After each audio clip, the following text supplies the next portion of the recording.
UN में हमें permanent membership कब मिलेगी? जरूर मिलेगी, जरूर मिलेगी। हम सब कुछ गुजारा कर रहे हैं और कर्जा लेकर ही, चाय भी कर्जा लेकर ही पिलाई जा रही है।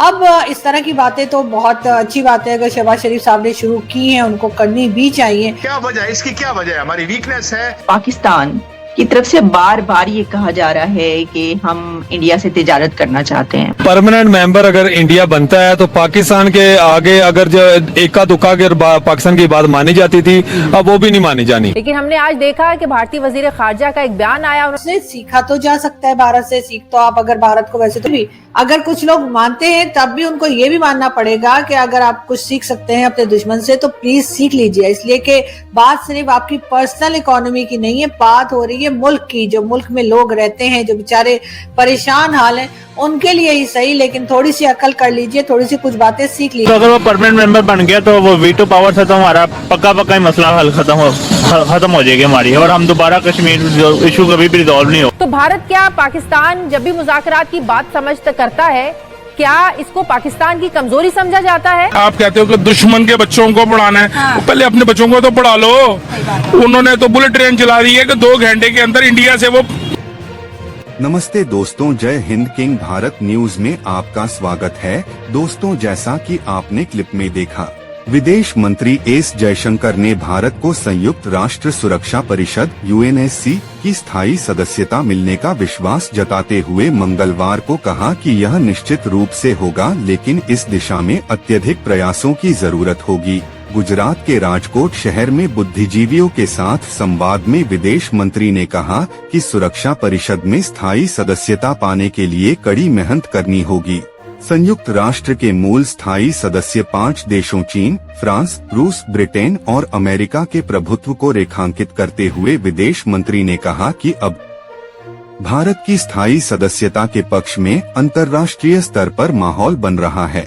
जयशंकर ने कहा कि संयुक्त राष्ट्र की स्थापना लगभग 80 वर्ष पहले हुई थी और इन 5 देशों ने आपस में सुरक्षा परिषद का स्थायी सदस्य बनने का फैसला कर लिया था। उन्होंने यूएनएससी की स्थापना के ऐतिहासिक संदर्भ का उल्लेख किया, जहां 5 देशों को स्थायी सदस्यता मिली थी। उन्होंने आज करीब 193 देशों के साथ आकार ले रहे वैश्विक परिदृश्य की भी बात की। विदेश मंत्री ने कहा, लेकिन इन 5 देशों ने अपना नियंत्रण रखा और अजीब बात है कि आपको किसी बदलाव के लिए उनसे मंजूरी देने के लिए कहना पड़ता है। कुछ सहमत होते हैं, कुछ अन्य ईमानदारी से अपना रुख रखते हैं, वहीं अन्य पीछे से कुछ करते हैं। उन्होंने कहा, लेकिन अब पूरी दुनिया में इस तरह की भावना है कि यह बदलना चाहिए और भारत को स्थायी सदस्यता मिलनी चाहिए। मुझे लगता है कि यह भावना हर साल बढ़ रही है। जयशंकर ने कहा, हम निश्चित रूप से इसे हासिल करेंगे, लेकिन बिना परिश्रम के कुछ बड़ा हासिल नहीं किया जाता। दोस्तों, वीडियो को आगे बढ़ाने से पहले एक छोटी सी रिक्वेस्ट, प्लीज हमारे चैनल को लाइक करें, सब्सक्राइब करें और शेयर करें। तो आइए वीडियो को आगे बढ़ाते हैं। उनको समझ आ गई है लेगेसी की। नरेंद्र मोदी भी लेगेसी के पीछे लगे हुए हैं कि मैं कुछ ऐसा छोड़ दूं that I shell always be remembered in India. वो व्हाटएवर, भले वो 8.4 पे ग्रो करना है, भले ताड़ साहब वो 5 ट्रिलियन की इकोनॉमी है, जो भी वो करना चाहते तो ना सुनने के लिए न्यूक्लियर बम बना के बैठा हुआ है पाकिस्तान। आप वहां बस अकल की बातें ना करें, क्योंकि पाकिस्तान जो कह दिया है सो कर। ये मनहूस पेशगोई मैंने की थी और अब फिर कर रहा हूं, उल्टे लटक जाओ। ये सफर जो जवाल का है तुम नहीं रोक सकते। रोकने की जो शराइत हैं वो तुम पूरी नहीं करोगे। तुम लोग घोंगनों से मट्टी झाड़ोगे। छड़ाफिया का यूं कर देंगे, छड़ाफिया।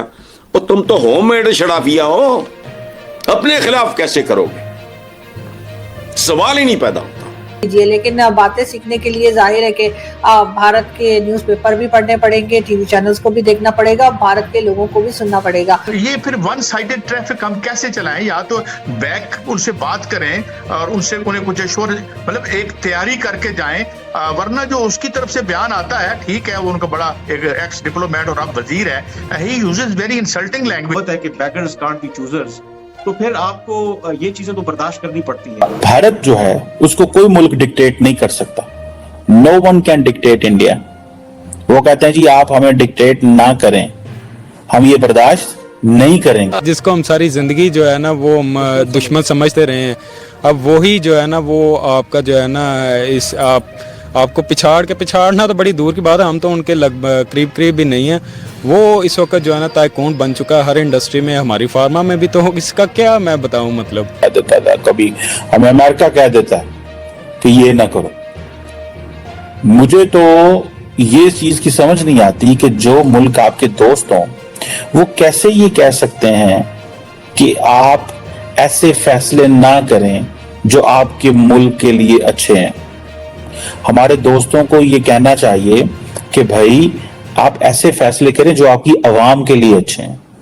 मिसाल के तौर पे अमेरिका के साथ हमारी बड़ी अच्छी पार्टनरशिप है, स्ट्रेटेजिक पार्टनरशिप तो नहीं है लेकिन अच्छी पार्टनरशिप है, ये लार्जली सिक्योरिटी रिलेटेड इश्यूज पे। तक वो लोग नहीं आएंगे जो ये जिल्लत जो अजियत सह रहे हैं।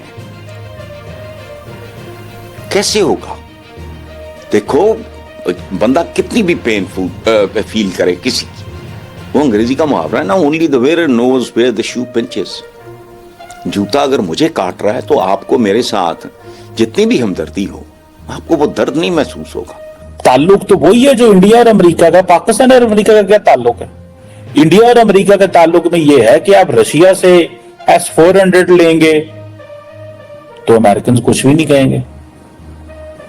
अगर आप रशिया से तेल लेते हैं तो यूरोप और अमेरिका को कुछ नहीं कहेगा। हाँ, अगर पाकिस्तान लेगा तो मसला होगा। फिर क्वेश्चन ये आता है कि हमारी लीडरशिप क्या कर रही है, हम क्यों कॉम्प्रोमाइज हुए हैं और उसकी क्या वजह है। अगर भारत जो है उसको कोई मुल्क डिक्टेट नहीं कर सकता, no one can dictate India. वो कहते हैं जी आप हमें डिक्टेट ना करें, हम ये बर्दाश्त नहीं करेंगे। लेकिन हमें तो सारे डिक्टेट कर लेते हैं। हम एक वो जिसे कहते हैं ना सैटेलाइट स्टेट बने हुए हैं, एक पेरिफेरी है। कोई हमारे अपने लोग हमें अपने मुल्क को बनाना रिपब्लिक कहते हैं, दुनिया को यह इनकी लॉबी जो इंडिया वाले है, इनकी लॉबी पहले ही काफी ज्यादा मजबूत है वर्ल्ड लेवल पे। आप देखें चाहे फ्रांस हो, चाहे वो अमेरिका हो, चाहे कोई भी यूरोपियन कंट्री है जो तरक्की याफ्ता ममालिक है, उसमें अगर आप देखें कि जो CEO लेवल पे बंदे लगे हुए हैं वो सारे इंडिया के हैं, इंडिया के लगे हुए हैं। तो सारी बात है अगर वो बन जाता है। यूके और फ्रांस की जो बात की है जिन्होंने सपोर्ट किया, यूके का जो प्राइम मिनिस्टर है वो भी इंडियन ओरिजिन है, ऋषि। हाँ जी, वो भी जो नेशन वाइड वो इंडियन है। बात करने का मकसद ये है कि वो पहले ही हमारे खिलाफ इतना ज्यादा प्रोपेगेंडा करते हैं और अगर वो बन गया तो उसके बाद तो उसने खड़े नहीं रहने देना पाकिस्तान को। उसकी पूरी कोशिश यही होगी किसी ना किसी तरीके से पाकिस्तान को दबाया जाए।